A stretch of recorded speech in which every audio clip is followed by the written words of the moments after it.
Queridos irmãos, a paz do Senhor Jesus, estamos dando continuidade à nossa série de estudos que tem por nome Dificuldades Bíblicas, certo? Há um bom tempo eu não lanço vídeo devido a outras ocupações, né? Temos um curso de teologia e que de vez em quando nós também produzimos algumas videoaulas, tá?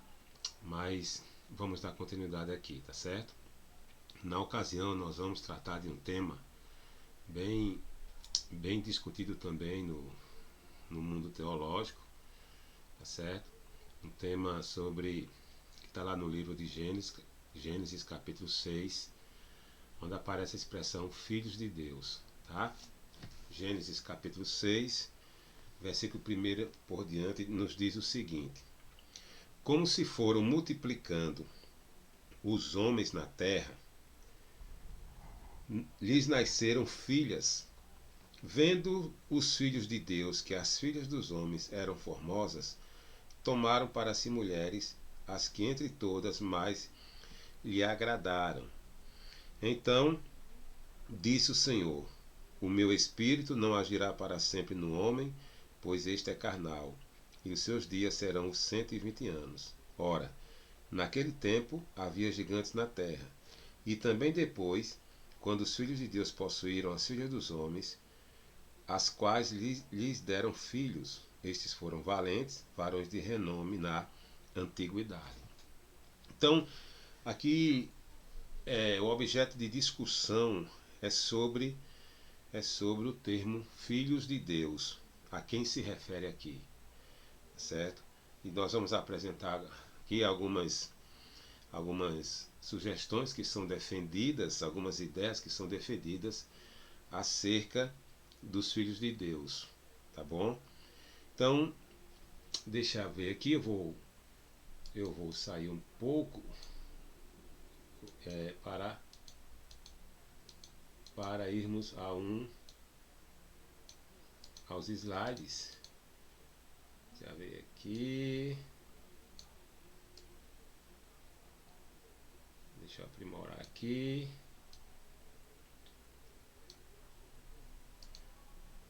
Pronto. Então, aqui nós vemos, irmãos, os filhos de Deus e as filhas dos homens. Então, para esta expressão filhos de Deus, há três principais teses defendidas, né? Primeira tese: os filhos de Deus seriam os anjos que se casaram com as filhas dos homens, as mulheres da época, né? Que eram as mulheres da época, e nasceram homens valentes, tá? De acordo com Gênesis capítulo 6, versículo 4, né? Que nós lemos: ora, naquele tempo havia gigantes na terra, e também depois, quando os filhos de Deus possuíram as filhas dos homens, as quais lhes deram filhos. Esses foram valentes, varões de renome na antiguidade. Então essa é uma ideia defendida para os filhos de Deus, né? Quem segue essa linha defende que seriam anjos que se casaram com mulheres, né? Anjos que se casaram com mulheres. Então, contra esta afirmação, argumenta-se o seguinte: primeiro, Jesus asseverou que os anjos não se casam, sendo assim, não se reproduzem. Mateus capítulo 22, versículo 30. Evangelho de Mateus capítulo 22, versículo 30, disse o Senhor Jesus: porque na ressurreição nem casam nem se dão em casamento, são porém como os anjos no céu. Jesus já está falando acerca dos filhos da ressurreição lá na eternidade, né? Que eles seriam como os anjos, que não casam e nem se dão em casamento. Marcos também vai registrar esse texto, essa afirmação, na verdade, no capítulo 2, versículo 25. Disse o Senhor: pois quando ressuscitarem de entre os mortos, nem casarão, nem se darão em casamento, porém são como os anjos nos céus. Então, aqui há uma afirmativa de Cristo de que os anjos, eles não se reproduzem, né? Eles não se casam, tá? O segundo A segunda objeção a esta afirmativa é o seguinte: os anjos são espíritos.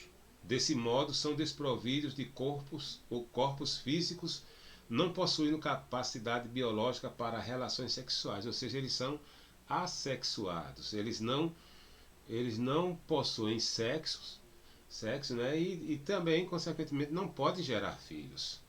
Né? O escritor aos Hebreus, capítulo 1, versículo 14, vai nos dizer o seguinte. Vamos para Hebreus, capítulo 1, versículo 14. Diz assim, ó: não são todos eles, acerca dos anjos, espíritos ministradores, são espíritos enviados para serviço a favor dos que hão de herdar a salvação.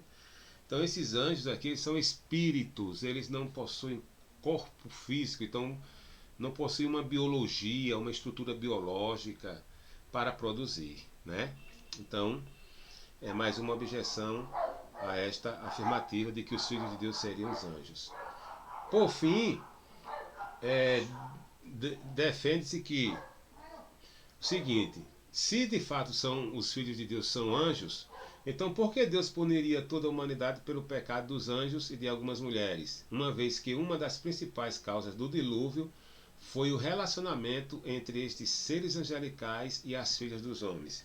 É o que o texto diz, né? No capítulo 6, versículo 2, ó: vendo os filhos de Deus que as filhas dos homens eram formosas, tomaram para si mulheres, as que entre todas mais lhes agradaram. Então o versículo 3 vem agora a consequência dessa união.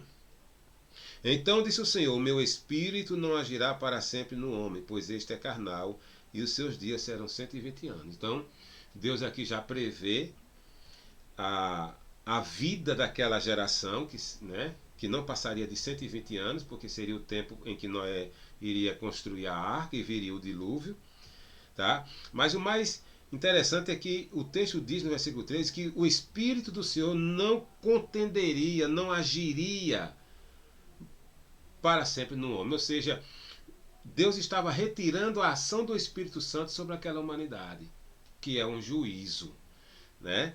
Então nós vemos aqui até uma ação, um juízo duplo aqui, um juízo espiritual, né? Onde Deus retira qualquer ação do Espírito Santo sobre aquela geração, e um juízo físico, né, humano, em que Deus determina o tempo de vida daquela geração. Eles não iriam viver mais que 120 anos, certo? Isso aqui não tem nada a ver com a idade das pessoas que iriam viver, né? Não quer dizer que o ser humano ia viver no máximo 120 anos. É para aquela geração, né? Deus está colocando uma punição, um juízo sobre aquela geração, e que aquela geração não iria passar de 120 anos, que era o tempo em que Noé iria construir a arca e que Deus mandaria o dilúvio, como aconteceu, certo? Então, se os filhos de Deus são anjos, então por que Deus iria punir toda a humanidade pelo pecado dos anjos? Né? Aqui é pecado de seres humanos e não de anjos, ok? Então, uma outra objeção, irmãos, a esta... uma outra tese, uma outra ideia defendida para os filhos de Deus, em Gênesis 6, seria uma referência a homens gigantes, como acontece no versículo 4, daquele período chamados de Nefilins, né? Homens gigantes.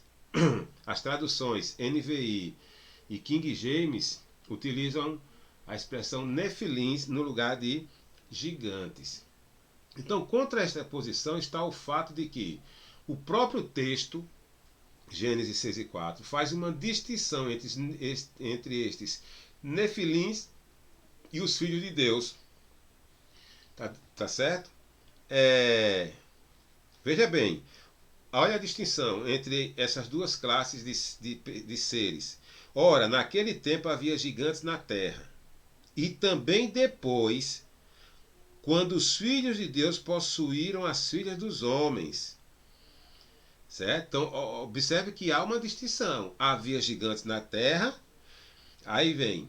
E também depois, quando os filhos de Deus possuíram as filhas dos homens, as quais lhe deram filhos.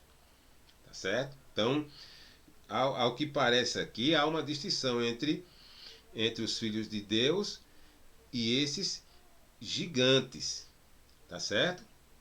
Então não poderia ser, no caso aqui, a mesma classe de pessoas. Ainda contra esta posição está o fato de que em nenhum lugar das Escrituras os filhos de Deus são aplicados a estes grandes homens, né? Filhos de Deus nas Escrituras, irmãos, nunca são aplicados a gigantes, pessoas fortes, né, de estatura elevada, mas são sempre aplicados ao povo de Deus, né? Filhos de Deus, pelo menos no livro de Jó, ele é aplicado aos anjos, né? Aparece como aplicado aos anjos, né? Também aparecem filhos de Deus com referência aos regenerados. A igreja, lá em João capítulo 1, fala disso, né? De que todo aquele que recebeu Cristo foi-lhe dado o poder de ser chamado filho de Deus. Paulo vai defender na carta aos Romanos que quem tem o Espírito de Deus, estes são filhos de Deus. Ok? Também a expressão filhos de Deus pode ser aplicada ao povo de Israel. Embora aparentemente não apareça, né, a expressão filhos de Deus literalmente aplicada a Israel, mas a ideia dessa expressão ela acontece nas Escrituras, né? Por exemplo, Deus chama Israel de meu filho, meu primogênito, tá? Deus se apresenta a Israel como pai, nessa relação entre pai e filho, tá certo? Então, embora não apareça de forma categórica, né, literalmente a expressão filhos de Deus, mas a ideia dessa expressão de filhos de Deus aparece na relação entre Deus e Israel. Tá? E ainda temos a expressão filho de Deus, não no plural, mas no singular, como uma referência específica a Jesus Cristo. Ele que é, de fato, o Filho de Deus por natureza. Né? Nós somos filhos de Deus por adoção, né? Israel, filhos de Deus por eleição, os anjos, filhos de Deus por criação, e no caso de Cristo, ele é filho de Deus por natureza, por essência, na sua essência. Tá certo? E a última posição defendida para a expressão filhos de Deus seriam a linhagem piedosa de Sete, né? E as filhas dos homens, a linhagem ímpia de Caim. Então, uma boa parte dos estudiosos defendem essa linha de pensamento. Esta interpretação é a mais aceita, pois melhor se encaixa no contexto, já que foi esta relação que ocasionou o juízo divino. Foi o que nós dissemos lá no início, né? Foram a relação de pessoas humanas, tá? Que levou Deus a aplicar o juízo sobre aquela geração. Também a expressão filhos de Deus aplica-se também aos homens. Mateus 5,9, né? Vamos ler Mateus 5,9, lá no sermão da montanha, as bem-aventuranças. Bem-aventurados pacificadores, porque serão chamados filhos de Deus. João 1,12, Evangelho de João, capítulo 1, versículo 12. Mas a todos quantos receberam, deu-lhes o poder de serem feitos filhos de Deus, a saber, aos que creem no seu nome. Tá certo? Capítulo 11, versículo 52 do mesmo Evangelho. Nós vamos ver aqui.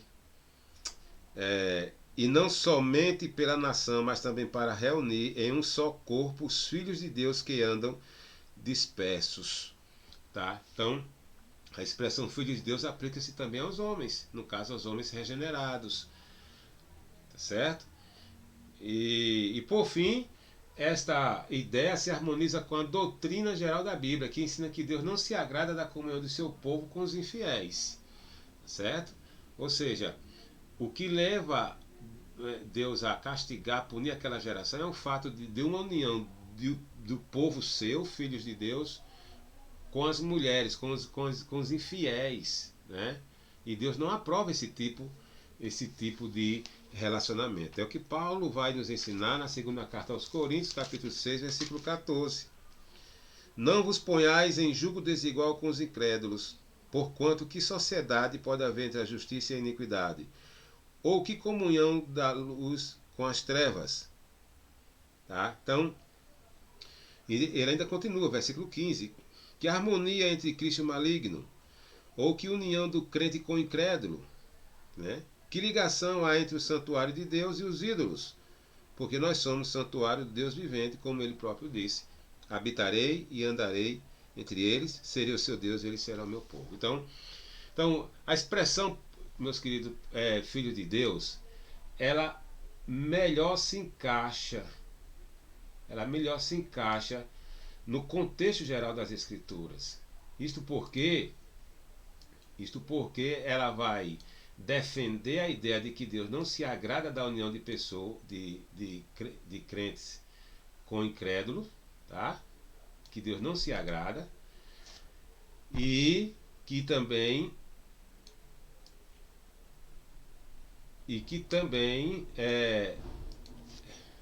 não tem como ter base bíblica a ideia de que seriam anjos, né? Porque eles não procriam, tá certo? E também nem aplicada a ideia também de gigantes. Então, por esse motivo é que cremos que os filhos de Deus fazem parte, seria uma referência à linhagem, né? A linhagem de Sete, que era uma linhagem piedosa, era uma linhagem mais voltada para as coisas de Deus, mais para Deus. Você vai ver que foi a partir de Sete que a adoração ao Senhor começou, depois que o casal foi expulso lá do Éden, né? Capítulo 4, versículo 26 de Gênesis, ó. A Sete nasceu-lhe também um filho, ao qual pôs o nome de Enos. Daí se começou a invocar o nome do Senhor. Então foi a partir de Sete, a partir da descendência de Sete, que se começou a adorar o Senhor. Então, e você vai ver que os homens piedosos, né, como Enoque e tantos outros homens, eles vieram dessa linhagem piedosa de Sete. E as filhas dos homens, muito provavelmente uma referência à linhagem ímpia de Caim, né, que não podia se misturar essas duas linhagens, filhos de Deus com filhos dos homens, crente com incrédulo, né? E por conta disso a corrupção naquela geração ela se generalizou, de modo que toda aquela geração estava corrompida e não tinha mais nenhuma maneira, nenhuma oportunidade de se salvar, de se arrependerem, a não ser Noé e toda a sua família que foi preservada pelo Senhor ali no dilúvio. Então, meus queridos, são essas as nossas posições, nossos argumentos a favor dos filhos de Deus como a linhagem piedosa de Sete, respeitando, claro, quem pensa ao contrário, mas no mais, que Deus abençoe a todos, no nome do Senhor Jesus Cristo.